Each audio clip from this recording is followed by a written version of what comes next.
Hiç düşündünüz mü? Kavurucu, uçsuz bucaksız, kimsenin uğramadığı ıssız bir çöl, nasıl olup da bugün milyarlarca insanın manevi merkezine dönüşebilir? Bugün sıradan bir tarih dersi yapmıyoruz. İslam kaynaklarını önümüze açıp tek bir ailenin hayatta kalma mücadelesinin zamanı ve mekanı nasıl aştığını inceleyeceğiz. Odak noktamızda sabrın, mutlak teslimiyetin ve o çok konuştuğumuz kutsal alan kavramının doğuş simgesi var. Hazreti İsmail. Gelin bu inanılmaz hikayenin derinliklerine hep birlikte inelim. Şöyle bir gözünüze canlandırmaya çalışın. Milattan önce 2000'li yıllardayız. Ufukta kumdan ve kavurucu güneşten başka kelimenin tam anlamıyla hiçbir şey yok. Sessiz, ıssız bir vadi. Hazreti İbrahim, eşi Hacer'i ve henüz kucağındaki minicik bebeği İsmail'i bu çorak Mekke vadisine bırakıp gidiyor. Şimdi dışarıdan baktığınızda bu, insanın kalbini sızlatan bir terk ediliş veya acımasız bir hayatta kalma mücadelesi gibi görünebilir, değil mi? Ama kaynakları detaylıca incelediğimizde anlıyoruz ki bu sıradan bir olay değil. Bu çok daha büyük, ilahi bir planın ilk adımı. Duygusal yükü son derece ağır olan bu an aslında dünyadaki en kutsal mekanın doğuş hikayesinin ta kendisi.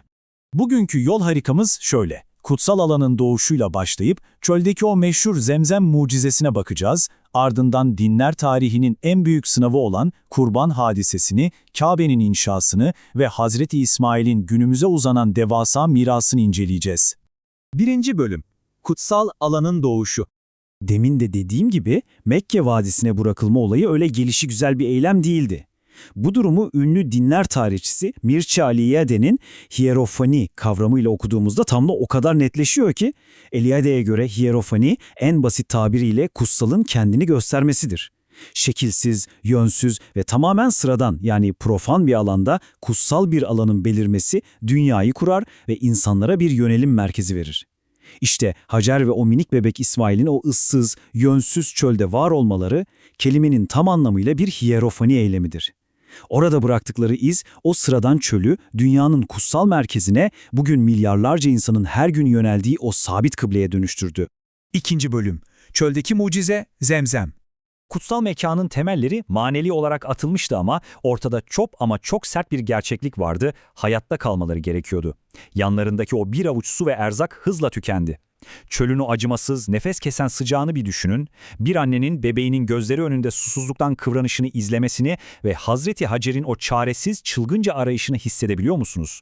Önce Safa tepesine tırmanıyor, ufka bakıyor, hiçbir şey yok. Sonra nefes nefese koşarak Merve tepesine gidiyor, ufku tarıyor, yine sıfır. Çaresizlik içinde bu iki tepe arasındaki o ıstırap dolu koşuyu tam 7 kez tekrarlıyor. Aslında İslam geleneğinde Hazreti Hacer'in bu çaresiz ama asla pes etmeyen fiziksel çabası o kadar değerlidir ki bugün hacca veya umreye giden milyonlarca insan say ritüeliyle aynı iki tepe arasında yürüyerek bu anı birebir yeniden yaşar. İşte tam ümitlerin tükendiği, bebeğin susuzluktan tamamen zayıf düştüğü o son anda bir mucize gerçekleşiyor. İslami kaynakların aktardığına göre ya Cebrail'in kanadıyla ya da bebek İsmail'in topuyla yere eşmesi sonucu topraktan birdenbire su fışkırıyor. Evet, bildiğimiz zemzem suyu işte tam da böyle ortaya çıkıyor. Melek Cebrail'in o esnada Hacer'e verdiği muazzam bir güvence var. Diyor ki, bu bölge halkının susuz kalacağından korkma. Bu Allah'ın misafirlerin içeceği pınardır. Düşünsenize, bu mucizevi su hayat kurtarmakla kalmıyor, önce kuşları o bölgeye çekiyor. Kuşların o bölgede uçtuğunu gören Yemenli Cürhüm kabilesi de burada su olmalı diyerek gelip Mekke'ye yerleşiyor. Böylece o ölümcül vadi, Hz. İsmail'in Arapçayı bizzat bu kabileden öğrenip büyüyeceği cıvıl cıvıl canlı bir şehre dönüşmeye başlıyor. 3. Bölüm. Büyük sınav, kurban. Şimdi İbrahimi dinler geleneğinin en kritik, en çok konuşulan dönüm noktasına geliyoruz. İnsan kurban etme gibi dönemin gerçekten vahşi bir geleneğini ilahi bir imtihanla sonsuza dek ortadan kaldıran o muazzam olay. Kaynakları objektif bir şekilde önümüze serdiğimizde karşımıza iki farklı anlatı çıkıyor. Tevrat ve Yahudi geleneğine göre kurban edilmek istenen çocuk İshak'tır ve olay Moria Dağı'nda gerçekleşir. İslami kaynaklara ve Kur'an'a göre ise bu çocuk İsmail'dir ve hadise Mekke civarında Mina'da yaşanmıştır. Biz bu incelememizde herhangi bir taraf tutmadan tamamen İslami kaynakların kendi içinde bu durumu nasıl temellendirdiğine odaklanıyoruz. Peki İslam alimleri bu kurbanlığın neden Hazreti İsmail olduğunu savunuyor? Dayanakları neler? Birincisi, Hazreti İbrahim'in o dönemde ilk doğanı ve kronolojik olarak tek oğlu İsmail.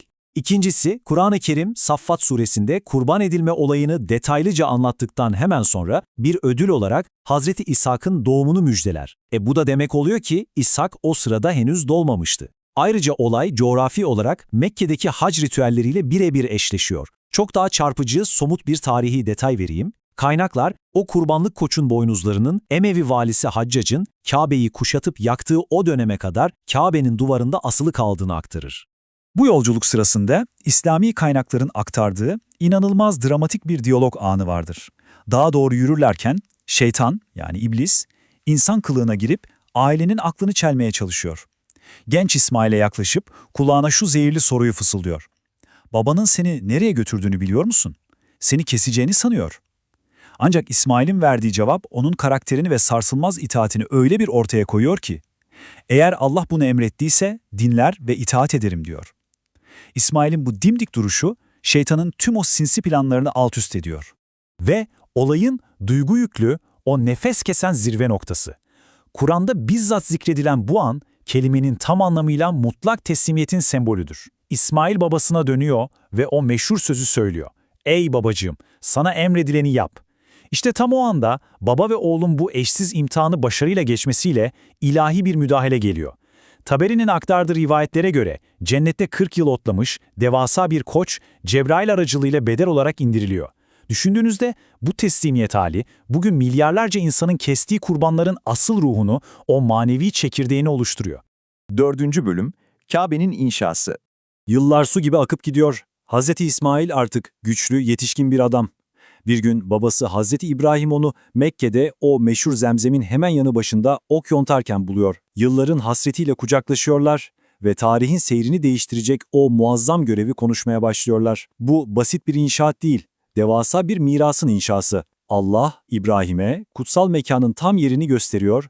Bazı rivayetler buna bir rüzgarın rehberlik ettiğini söyler. Babası duvarları örerken oğlu İsmail ona sürekli taş ve harç taşıyor. Tam bir omuz omuza ortak emek durumu. Duvarlar yükselip de insanların ibadet ederken yönlerini bulmaları için bir işaret taşı gerektiğinde ise kaynakların aktardığı o büyüleyici an yaşanıyor. Ebu Kübeys Dağı adeta dile geliyor ve Nuh tufanından beri kendisine emanet edilen o meşhur siyah taşı yani Hacerül Esved'i teslim ediyor.